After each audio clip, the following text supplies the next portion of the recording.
One of the requirements when you finance a home is an appraisal. Now, in today's market, when homes are selling well above list price, what happens if the appraisal comes in lower than the purchase price? That's called an appraisal gap, and that's going to be the subject of today's video, and we're going to get after it right now.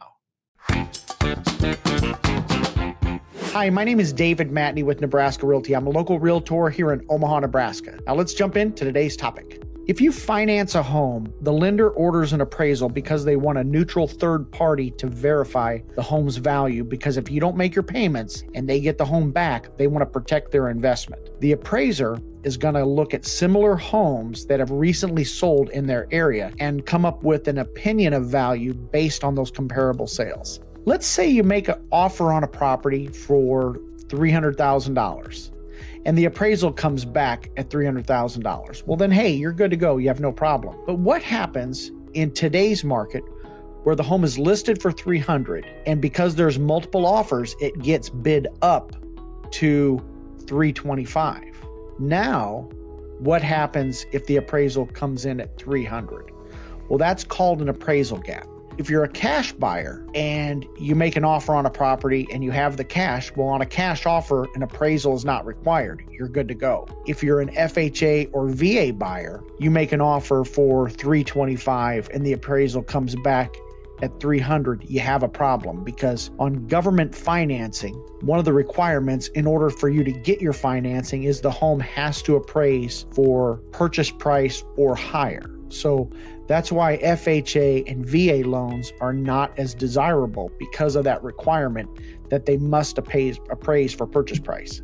All right, let's say you're using conventional financing. You make an offer of $325,000 and the appraisal comes in at $300,000. Then there's a $25,000 deficiency or a $25,000 appraisal gap, and you have enough funds to cover that deficiency. So what that means is at closing, you're going to have to come to closing with an additional $25,000. What if you're a first-time home buyer using conventional financing and you don't have the additional funds to bring money out of pocket to cover the appraisal gap? This is where you want to have a discussion with your lender. And this is a case-by-case basis depending on your credit and your debt-to-income ratio. But some lenders have a thing called premium pricing. And this means the lender will give you a credit. And how this would work is you would pay a little higher interest rate, and in turn what they'll do is give you a lender credit to maybe cover that appraisal gap. Now, it's going to be a case-by-case basis.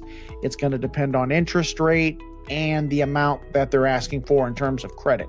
But that's another option, especially for first-time home buyers who make offers and get rejected because you're getting beat out by other conventional buyers who can cover that appraisal gap. So that's another option that first-time home buyers can employ. And I've said this on many videos, and this is why you want to have a local trusted lender. Not all lenders are created equal. And then a lot of times what'll happen is they shop lenders, which they have the right idea. They're going to interview multiple lenders, but they base it completely on rate. And what they'll do is they'll go online and they'll find an online lender, which will give them a great rate. But for every gimme, there's a gotcha. What you don't see is there's points attached with that.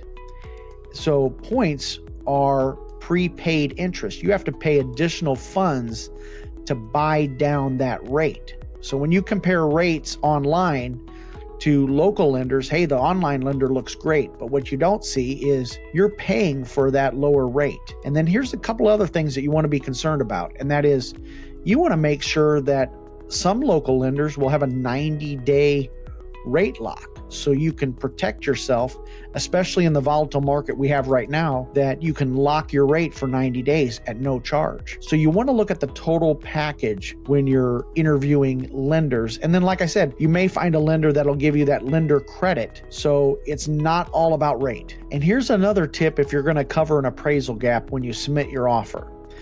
You want to make sure that along with your offer, and if you're covering the appraisal gap, you want to make sure you give the listing agent a proof of funds letter to show that you have the money to cover any appraisal deficiency. So you want to make sure you provide that along with your offer. Okay, if you're a seller, you don't want to fall into this trap. It's a crap. Okay, let's say you're a seller and you have your home listed for $300,000. You receive one offer for $340,000 cash, and the other offer is $400,000, but it's 90% loan to value, and they stay in the contract. If the home doesn't appraise, they'll pay an additional $10,000 to cover any appraisal gap. Okay, you want to be careful. Okay, which offer is better? And it really depends. On the first offer, it's cash and not contingent on the appraisal. So it's $340,000. On the second offer, if you decided to take the one for $400,000, they offer $10,000 above the appraised value. Okay, what if the home only appraises for $300,000? That means you're selling it for $310,000 and not $400,000. So you really have to be careful, because a lot of sellers, what they do is they see dollar signs in their eyes.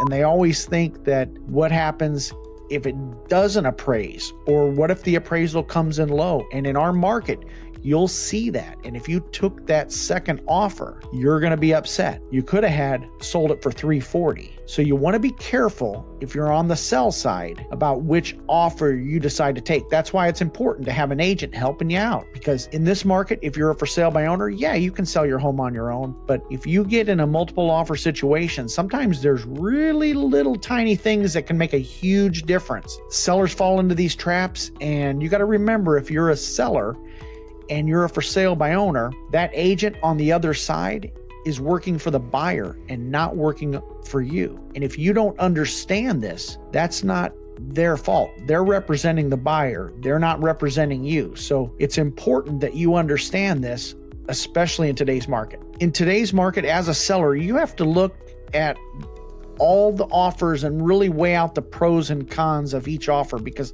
sometimes the best offer may not be the one with the highest purchase price. So you really have to dive into it and really understand what's going on with each offer. Now, if you'd like to learn more about the buying process, go ahead and check out this video here. And hey, it's not too late to show some love for the channel.